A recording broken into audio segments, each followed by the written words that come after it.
8 बातें कभी किसी से शेयर ना करें। अपने दिल का राज जिंदगी में कभी किसी से शेयर नहीं करना चाहिए। आज का दोस्त कल दुश्मन भी बन सकता है। ये भी किसी को नहीं बताना चाहिए कि मैं मुस्तकबिल में क्या करने वाला हूँ। अपनी फैमिली के मामूलात, घर के मामूलात और राज कभी भी किसी दूसरे से शेयर नहीं करने चाहिए।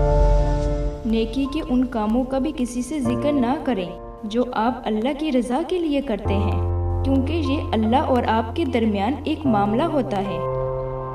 अपनी परेशानियों और गमों का जिक्र लोगों के बजाय अपने रब से किया करें, बहुत फ़ायदा होगा। अगर आप किसी सफ़र पर जा रहे हो तो कोशिश करें कि अपनी मंजिल के बारे में कुछ ज़्यादा बातें ना करें तो अच्छा है। कभी किसी से अपनी आमदनी का जिक्र ना करें। हरगिज़ किसी को ये ना बताया करें कि मेरे पास कितना बैंक बैलेंस है, क्योंकि आसमान से ज़मीन पर आने में कोई ज़्यादा वक्त नहीं लगता। किसी दूसरे का राज भी शेयर ना करें जो आपके पास अमानत हो। ऐसा करने से आपका राज किसी दूसरे के पास भी महफूज रहेगा।